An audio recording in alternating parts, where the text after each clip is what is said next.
Hi, it's Josh here at BizCrew, and today we've got a guest called AO. He's from Extensio. It's a pay-per-lead UK-based company working in a variety of different financial service markets. I think you're in Australia, or you were in Australia doing a campaign, and in the UK as well. And today we're going to be looking at the subject of how financial service companies can generate high-quality leads. I think there's been a reputation in the industry where, agencies have been burnt in the past by poor quality leads. So we're going to be looking at what you're doing. I mean, we do quite a bit of pay per lead ourselves and what we do to try and improve the quality. But I think it's sometimes client selection as well can make a big difference to the outcome. But we'll have a look at that, look at some of the challenges that are in the industry, and hopefully it will be useful for financial service companies that are maybe considering purchasing leads, why sometimes it's not a good idea to buy leads. What kind of leads they should be buying, because I think depending on the size of the business, sometimes going for high intent Google-based leads is very different to then going into native Facebook, YouTube type leads. So we're going to have a look at that. But if you just want to share about what kind of niches you're focusing on at the moment, are you still running the campaign in Australia as well? Yeah. So Australia's still running. That's kind of doing its own thing. So our business right now is mainly focused on two areas. One is mortgages in Australia and the UK, and then the second is debt or IVA type products in the UK. So the Australia thing just came about through a partnership, and it actually at the time made sense for me to kind of go in partnership with our partners over there. But then Extensio inherently is a UK business. So we've obviously got UK clients and delivering UK leads for mortgages, but also debt leads as well, which is a new arm of what we've been doing recently in the UK as well. And in terms of like the mortgages, are you doing reasonable volume there at the moment? Because I think when we first spoke, that was kind of like the main side of the business at the moment. Yeah, so Australia, I'd say obviously, because I wouldn't say where we started, but that's where our biggest growth has been and the fastest, because the market opportunity was there at the time. So it'll be typically between maybe 50 to 100 leads a day. Just specifically, they call it refinancing. We call it remortgaging in the UK. So significant volume. A number of different clients, some really large, some really small. And we kind of have a system in place to help the smaller guys. And that system is something that we're implementing in the UK as well. So we've got a few clients. We are growing pretty quickly, I would say, in the UK in terms of the mortgage side of things. But leveraging off what we've learned in Australia, bring it to UK. It's actually, there are plenty of similarities, although they're completely different markets. And that's actually helped to make the process of generating the leads in the UK a lot quicker, because we've basically got these creatives and assets that work well in Australia, made them UK centric, tested them in the market, work really well. So, we're instantly, already bringing out quality leads to our current crop of clients. And I mean, if you're retaining, obviously that is a very, very good sign, because, one of my next questions is going to be, what main challenges do you see in the industry? And typically, I think every financial service company has been a victim of buying poor quality leads, where they purchased a batch, been really underperforming, didn't really get what they were expecting, and then they disappear very quickly. I mean, that was, for us at the start, it was one of our challenges. It was trying to get the right quality lead to the right type of client. And we've been burnt ourselves. Like we spent like 6K last year on leads, and we probably lost about 4.5. I think sometimes you think, okay, well, that person is supposed to be an expert in that particular traffic source, so let's try a batch, and then before you know it, you've burnt through quite a lot of money. And I think clients are hesitant now to put in larger orders. They want to see like a trial base and get an idea of the flavor of the quality of the lead before then ramping it up. That's a good question. And to be honest, from my perspective, it works both ways. Sometimes a good example is we've got one of our best performing clients in Australia. They buy basically everything we can send them, because they close about 35% of our leads. And they've made, I think, over the last 3 months, $55 million worth of closed deals just from our leads, which is huge. Yeah, so it's massive. But then these same leads are going to, another company who are, I would say, similar size, a bit smaller, but they have similar processes, and they close about 5%. And so you're thinking these are exactly the same leads that are going to these different companies. One company is making it work really well, the other company isn't making it work at all. So initially, sometimes I think, is it the leads that are bad? And then there's processes that I'll go into shortly, which can help improve the quality across the board. But then the second element is actually, is the company receiving the leads the right type of company for these leads that we're generating? And sometimes the answer is just no, and it just doesn't work out, and you just it is what it is. Whereas sometimes the answer is yes, and it can work for you. Then another company might hear about the success that company A is having, and they decide to buy the lead, and they can never get anywhere close to success. And that's because the internal processes are different, the people that they have hired are different, their sales kind of process and how they upkeep themselves is just completely different. And ultimately, that's something as a lead generator,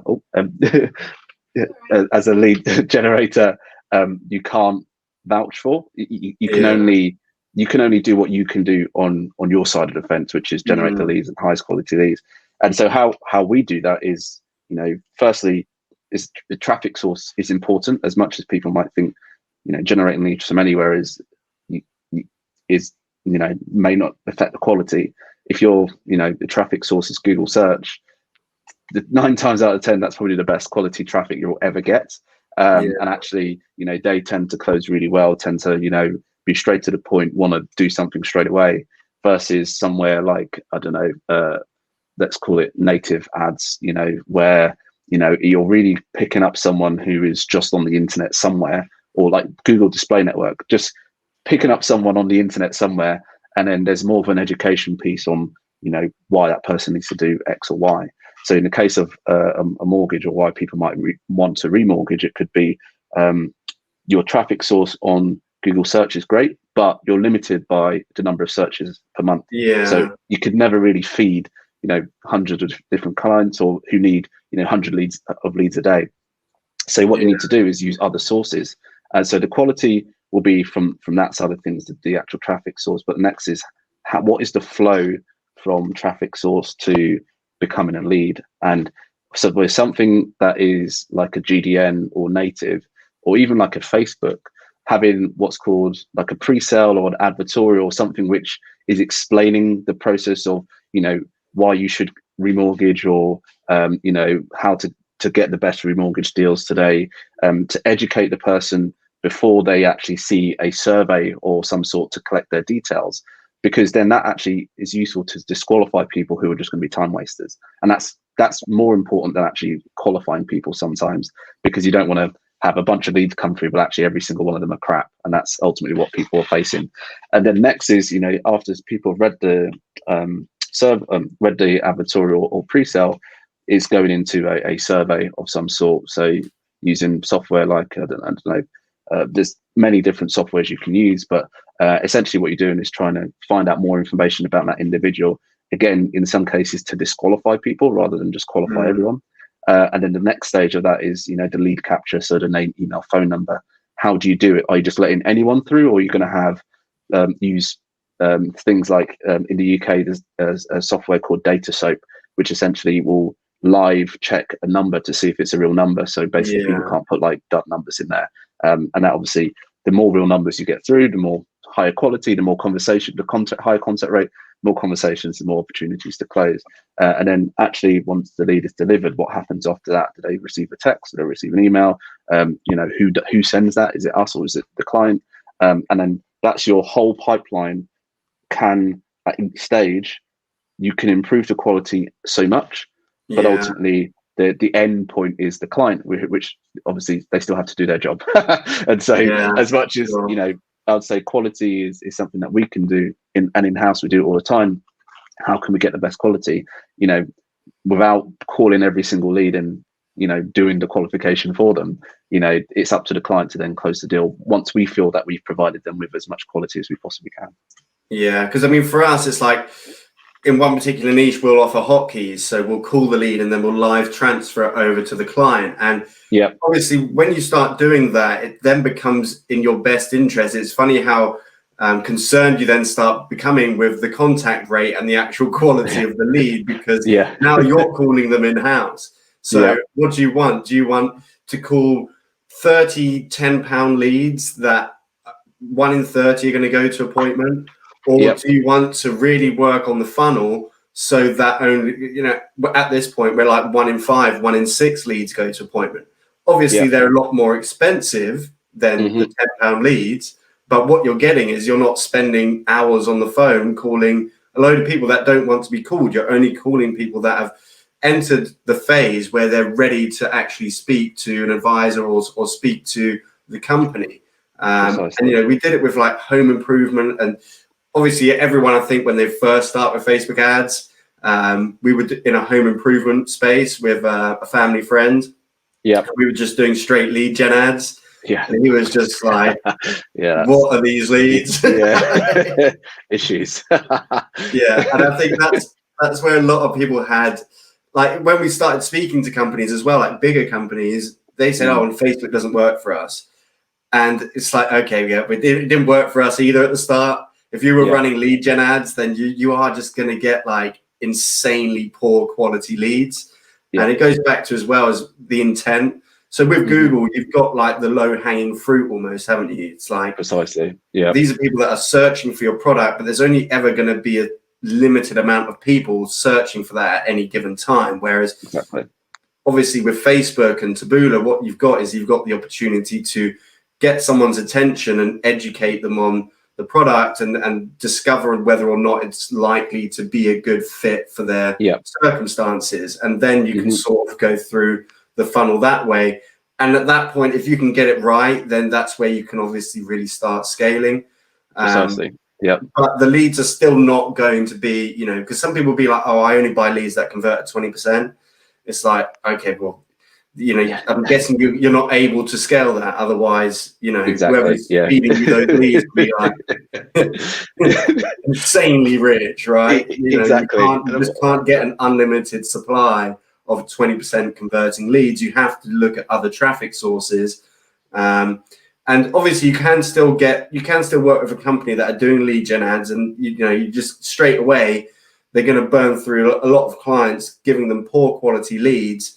Whereas if there's a proper funnel developed, they can have success and convert between 7 to 12, 13% of their leads if the funnel's good. And again, it goes back to the client side as well. Like, what's their infrastructure like? Have they got an internal sales team, or are they feeding these, mortgage leads straight to an advisor? An advisor is unlikely going to have the time or willingness to give these leads the time that they need. Exactly. Yeah. Whereas if it's going to, an almost telesales agency within the business, and they feed the leads, pre-qualify them, and then give them to the advisor, they're just going to get a better, they're going to get a higher conversion rate than just sending it to the advisor. And that's, again, it comes down to client selection and making sure that they're aware that the conversion rate is going to be this. Like we wouldn't speak to a company that aren't already buying Google leads, because they're never going to be in a position to close the leads that we're giving them if they can't convert, If you can't convert, probably the best lead you ever get, then you're not going to convert anything else, that's for sure. Yeah. But if you're a big national company, or if you're super hungry and you've got that infrastructure set up well, then, it's definitely worth exploring the kind of strategies that can scale. 100%. What strategies are you seeing working at the moment? Are you straight to lander? Do you use an advertorial? Or are you using like a pre-qualification phase and then getting them to submit their details? What's the kind of funnel that you're seeing working at the moment? Yeah, so anything that we do we don't do much on Facebook at all right now. But what our main traffic sources are YouTube, which is within the Google framework. Google Discovery, which is again within AdWords, and I'll kind of go into that a bit shortly. And then native ads, which is your likes of Taboola, Outbrain, Yahoo, Gemini. And what is great about everything that we do internally is that there's always some sort of pre-sale or some sort of advertorial to qualify or disqualify our audience. It's so easy sometimes to, and I mean, I see it all the time on my Facebook, for example. You see someone puts an offer up, you hit the landing page, straight to quiz or survey. It's so easy to complete the survey. And then, there's people that just, I don't know, they maybe get kicks out of it, they just like to complete surveys. So weird, isn't it? It's so weird. And because the process is so quick and easy and simple, you can be done within like 30, 40 seconds.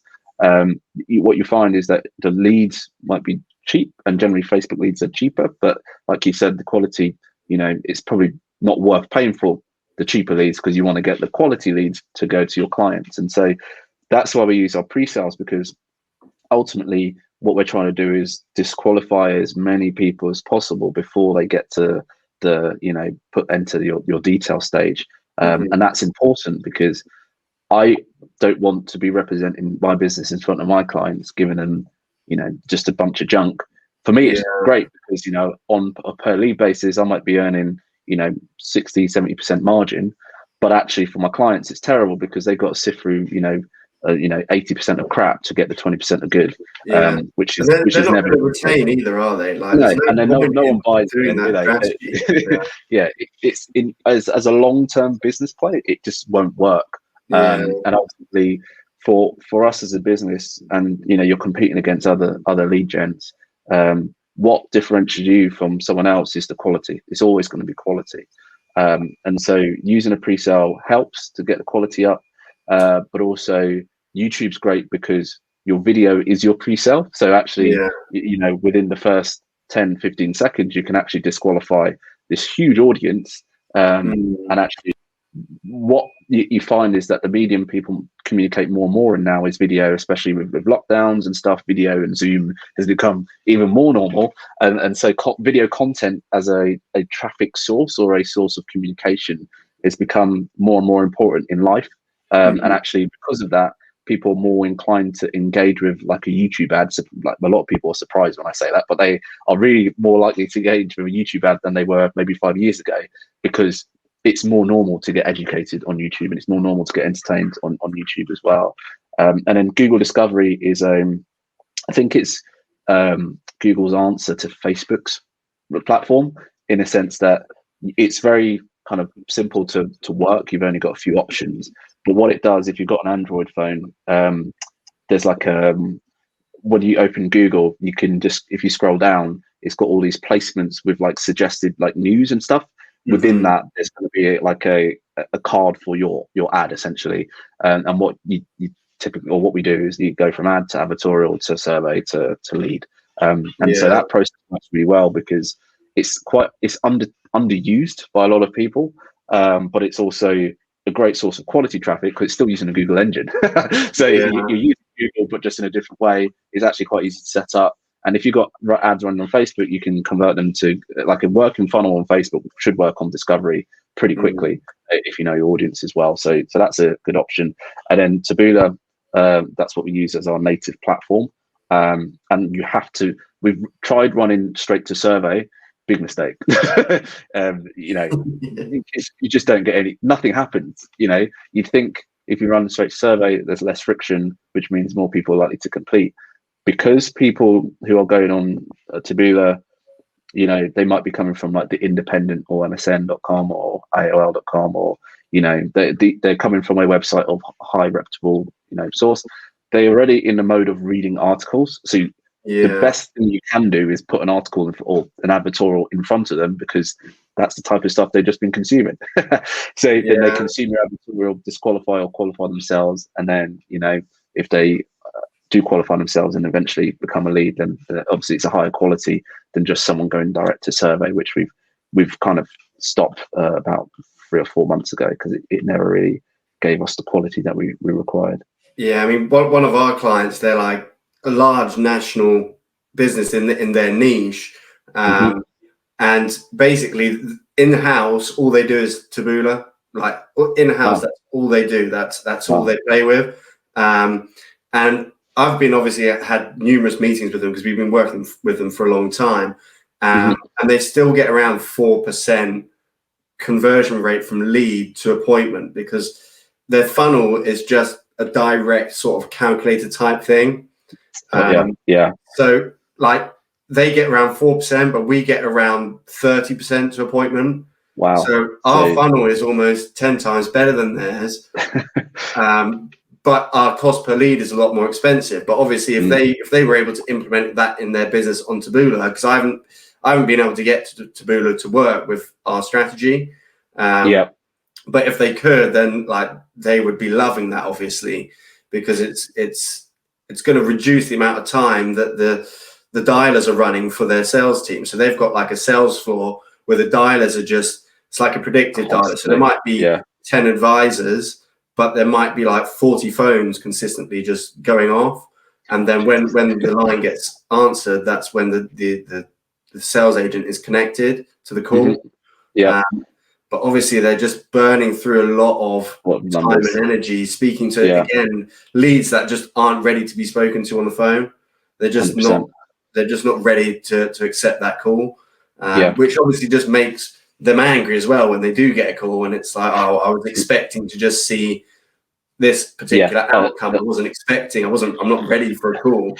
Exactly. I think you're right in the sense that the kind of the offer or your hook is and the way you approach the market is important for that reason, because you see it all the time. Oh, put your details and get a calculator of how much you could save. The mindset is calculator, I can save how much, that should be the answer, and that's it. Whereas when people are using that to generate the leads to then get the leads to call, people are obviously confused because I just wanted to find out the result. I don't really care about what you've got to sell because I'm just interested. Whereas if your whole approach is, instead of the calculator, using the benefits of whatever the product is, or how this product could help you in your situation, and then the whole point of going through the form is find out more of how we can help you, then the mindset is, okay, I'm going to receive a call because I'm going to find out more about how they can help me in my situation based on what I've read. And so the quality already will be far superior than what you're getting from a calculator, because you're not trying to kind of bait and switch someone, bait them with a calculator and switch them into an actual product. You actually just tell people it will cost more, but it might not cost. I'll give you an example of like home improvement, for example. Like we did a lot of work with conservatory roof replacements for a long time, and like the funnel would be go to landing page, find out roughly how much your conservatory roof replacement is going to cost. So they'll go through a calculator and then they'll submit, in order to see their result, they'll have to submit their email address. So it's like an opt-in. When they submit that, they're redirected to a page that shows them roughly what their estimate's going to be based on the style of conservatory that they have and the size of the conservatory as well. So now that they've seen this result, they've then got a decision of whether or not they want to get a free consultation site visit to get an exact estimate on the price. Obviously, what they've seen is just a rough estimate based on dimensions. So if they then click saying, yeah, I want to get a free consultation, the quality of the lead and the number that will go to a face-to-face appointment is very, very high. But then those that leave the page because they're not ready, we just enter them into an autoresponder, an active campaign, and we'll just send them content once a week or once every 3 days. And the client that we worked with for a long time, they had like amazing video content as well. So then we were just retargeting them with that. And that funnel worked really, really well. But it's because they had the opportunity to see what their options could be. If they were interested, obviously that is the kind of low-hanging fruit. They're ready to make the next step of the process. For those that weren't, they're going through the autoresponder.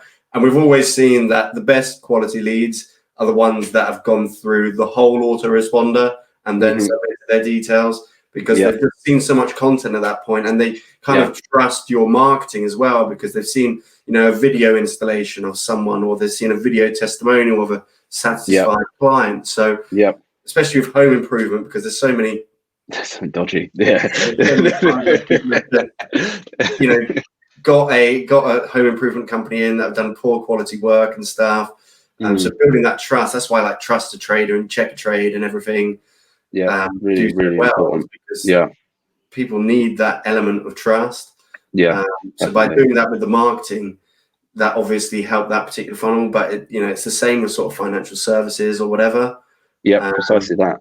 Precisely. And I think you're right in the sense that, giving someone a result, and to be fair, we've done that in some occasions. It depends on what we're offering, but let's say it's like the IVA space, for example. We know what a good lead looks like. We know what a bad lead looks like. So the results could be, good lead sees a specific, result before they submit their name, email, phone number. It says, hey, it looks like you could be a good fit. Submit your details to, speak to an advisor or something. Bad lead might see something along the lines of, we know we may not be able to offer you this product. However, this could be an option for you. Submit your details to find out more information. So they're still going somewhere. And this is also why it's important to have clients that can do more than one thing, because, it means as no lead is wasted. But by splitting up just the end result based on a good lead and a bad lead, you're able to then, as a lead gen, only pass off the good quality to whoever wants that type of person. The good quality of what we'll see bad for one person is actually quite good for someone else's. We can send it over to them. And then for the end user, they already are in the mindset of, okay, I can or can't get this, great, or not great, but there's an option for me. And say, like you were saying before, it's all about how can we make that journey for the end user seem more complete than a bait and switch, which will, that's a bit deceptive marketing. Is really deceptive marketing, isn't it? Calculator, and then give you a details to get your result. Actually, let me just call you. And some are like so aggressive as well. They'll be like 10 calls a day and like sending texts 3 times a day, calling on different like numbers and stuff. Too much. Well, I guess they do work, but like you said, the conversion rate. I mean, if they're getting the traffic cheap enough and it works for them, then fine. It's not like the most sexy way to build your brand either. No, it's you probably, if you look at Trustpilot, probably get a lot of people complaining that these first people have called me like 10 times. And I've told them to piss off. Are your ads running 24 hours a day, or do you segment them for the client? Does the client dictate that, or do you just run them 24 hours a day? Yeah, so in the mortgage space, we run it 24 hours, and that's partly because we've got a kind of a process which we put the leads into when they go to our clients, which can automate a lot of the stuff for our clients. So it allows them to we can just generate leads at whatever time, and eventually that lead will book an appointment with our client. So it doesn't matter on the mortgage space. And the iBase space, it's slightly different. Right now, currently we're working towards between 8 a.m. and 6 p.m. is when our suite of clients are available to receive leads. But I'm actually right now looking to get a couple of deals over the line where we can send out of our leads, and then obviously it's going to be a cheaper price. But just so that we can continue spending, and it just helps with us in overall spending pattern and behavior on the platforms, instead of having to turn things on and off, which is great as it can be on like native ads. It also can cause problems when drastic things change overnight, and that the algorithm has to like reset itself. It's not the same algo like Facebook where it will really throw you off. It's more just to do with how much you're willing to bid will probably increase, and if you're doing that consistently and your conversion rate doesn't improve, then it obviously costs us more money, and then that just becomes a massive problem. So the idea is you want to try and keep traffic on as long as possible, hopefully 24 hours, if there's a system to support it. If not, then obviously we can work around our clients. Because that's the thing with like, I think if you're generating lower quality leads, then it makes sense to do it on a schedule, because the client needs to interact with that lead as quickly as possible. But if the funnel's good and the strategy's sound, then what you'll find is whether or not they submit it at 2 in the morning or 10 in the morning, like we just run ours 24 hours because we know the funnel is set up and it only attracts good quality leads, that we're just not going to shut it off because our cost per lead would skyrocket. Because a lot of our leads come in early morning, late evening. And obviously that again is just clients' experience with, you know, handling the lower quality leads and wanting to just pound them straight away and thinking that if we get a lead at 4 in the morning, we can't call them. So by the time we do, they'll be completely yeah. And obviously speed to lead does help. Like, I'm not saying if a lead comes in at 3, we will wait a couple of hours before we call them. But at the same time, like from the marketer's point of view, if the funnel's good, you'll still be able to, the contact rate should still remain consistent out of hours, I think. And I think that's also helped when, so depending on, you know, the client will have a text that goes out from one of the brands that we own when someone becomes a lead, basically telling them next step. So it'll be like you'll be contacted within the next, it's usually next 24 hours because we never want to put too much pressure on on anyone to call instantly. And you usually be contacted in the next 24 hours, and that actually primes the lead up for expecting a call. And if there's a specific number people call out from, we try and include that as well. So it just makes it clear this is going to happen in the near future. You're completely right in that sense. If the lead quality is good enough, really, you can just keep it on 24/7. Yeah, and actually, I think that's again, it's a trust that needs to be developed with the client, doesn't it? It's like if they see that the leads are performing on their work hours, then they might be like, okay, yeah, I'm happy for you to like open it out of hours, and we'll see how that performs. Like that's something we did for like funeral plans, for example. It's like the client really wants the 9 to 5, and then we're like, look, can we? Our cost. He was happy, and he kept reordering, but we were pretty much just break even on the ad spend. So we thought by opening it up out of hours, we're going to get more leads, and it's going to help us to be profitable. Because if both parties aren't making money, then it's pointless exercise, isn't it? Someone's going to stop. It's either the marketer's going to stop or the client's going to stop. It needs to work both ways. Actually, do you know what? That's something that we should be doing on our debt IVA stuff, because from running native traffic on Taboola in Australia for refinance, that's what they call remortgaging over there. The bulk of the leads that came through were, you know, after 6 p.m. like local time.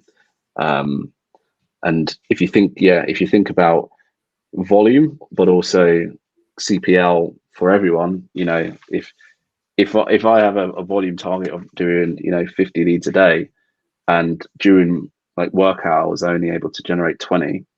And actually, if I wanted to generate 50, I'd have to put more budget in. But then now your cost per lead will probably skyrocket.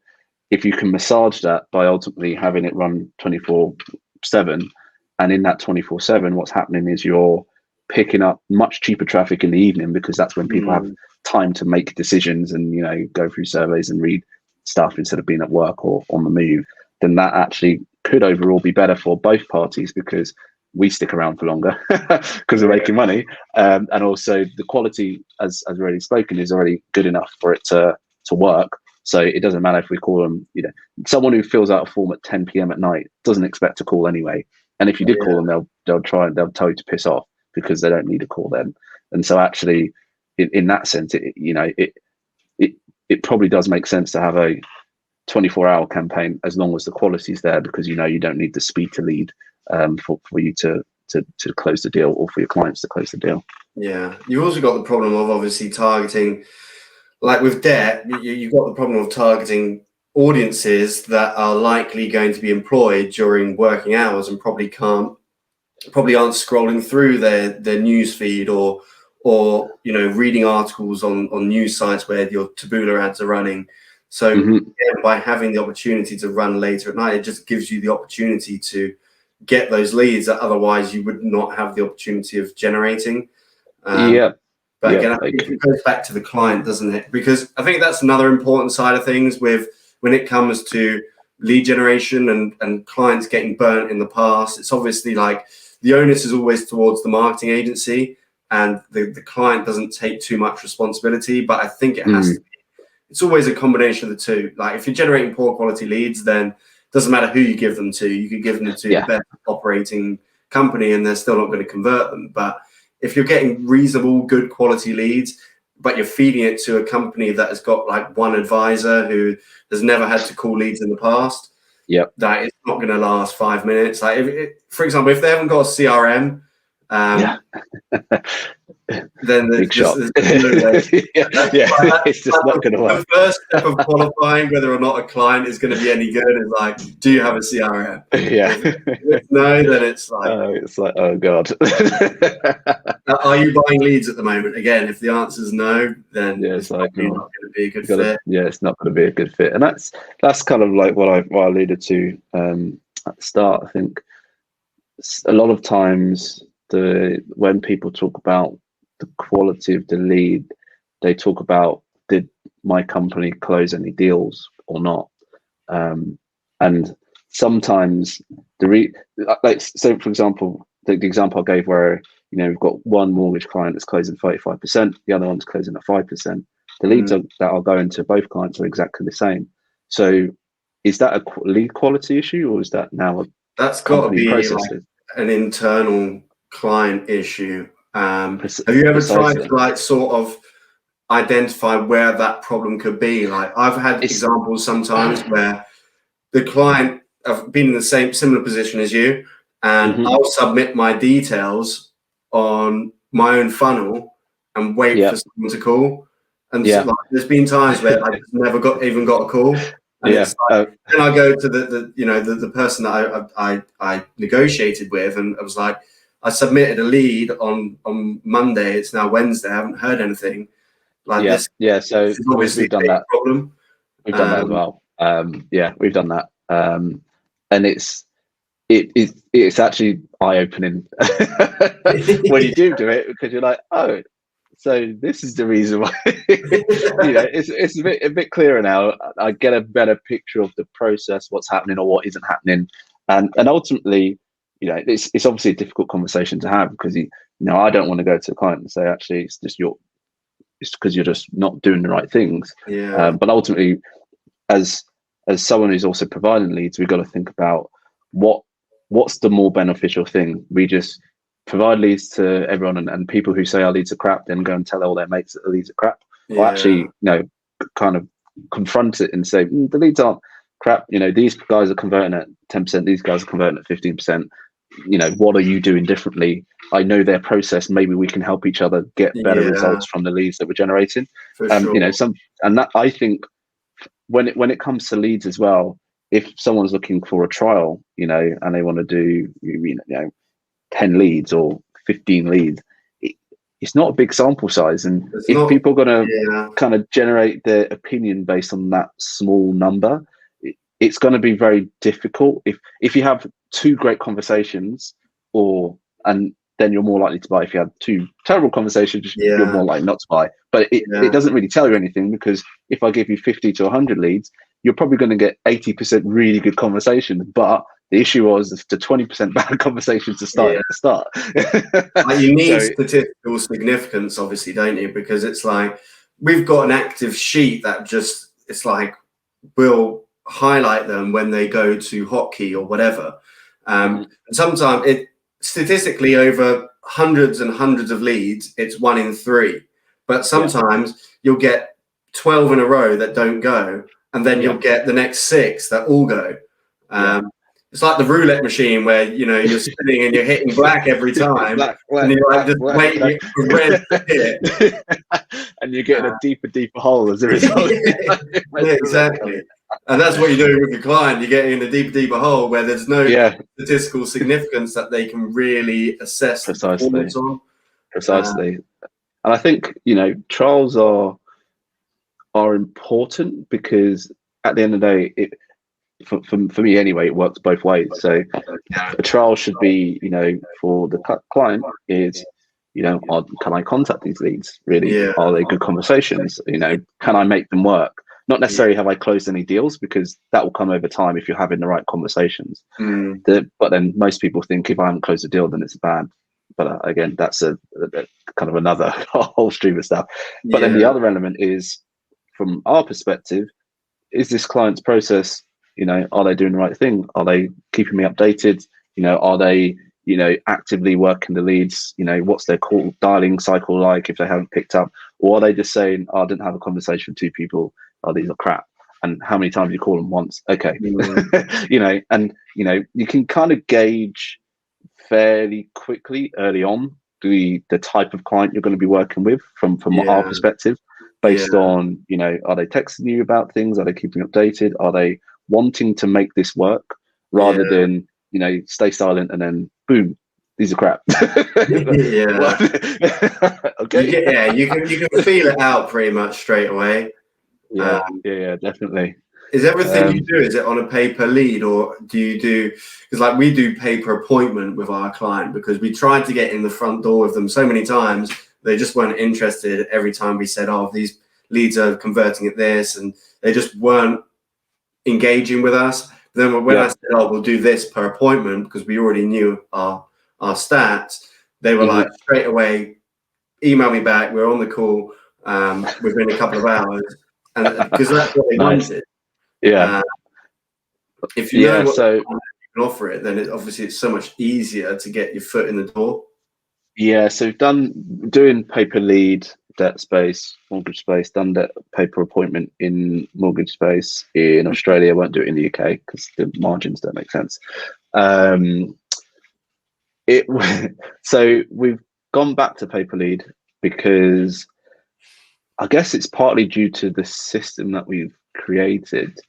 It actually had the opposite effect of our clients just became lazy. They the leads will come in, and then we will. How the process works is we had a CRM where lead comes in, and then most 60% convert to appointment. So we kind of said, we only pay for appointment. But then you would have this stack of like leads come in, or people don't turn up to their appointments, or they just weren't being. They're not being It just served correctly. they're just being more they're just being a lot lazy, really lazy actually. And Mm. actually we worked out that since we turned to paper appointment, all of our clients across the board were making less money than then when we were doing paper lead. Which Yeah. was sounds crazy, because you're thinking, it's a better offer.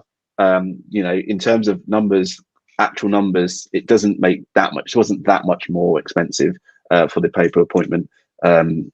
But they were closing less. And so we've gone back to paper lead, and actually, the close rate has improved. And I think it's just a mindset of, if you're paying Yeah. for that lead, then I need to make sure that lead earns me money. Whereas if you're paying for the Yeah. appointment, you kind That's of, really oh, well, interesting, actually. another appointment's coming through. Oh yeah, great. I'll speak to them. Oh yeah, cool. Yeah, because there's less. I feel like because there was less or fewer touch points for the client to engage with the person when they come in, it's just a person walking down the street which had turned up in their office, for example. That's kind of how it Yeah. felt. And so we've just gone back to paper lead because for everyone it's just worked out a lot better. But it doesn't mean that the appointment in the right industries, the appointment stuff definitely works. It's Mm. just finding the right industries, which is And the the right caveat, client. That's and the really right client. interesting, because that makes sense when you say it like that. But before, I was like, I wonder like why it would be detrimental to a campaign. But Yeah, now, obviously, they need those leads to work, so they're going to yeah, work for that extra little bit, aren't they?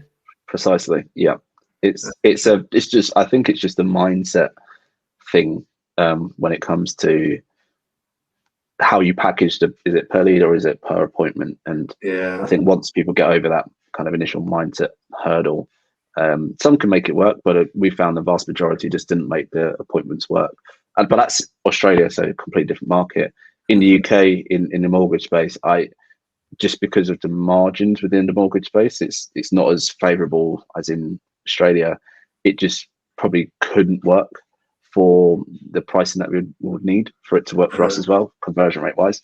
So that's kind of off the cards. But the debt space, we've not explored it yet because we're still figuring out our kind of a longer term numbers.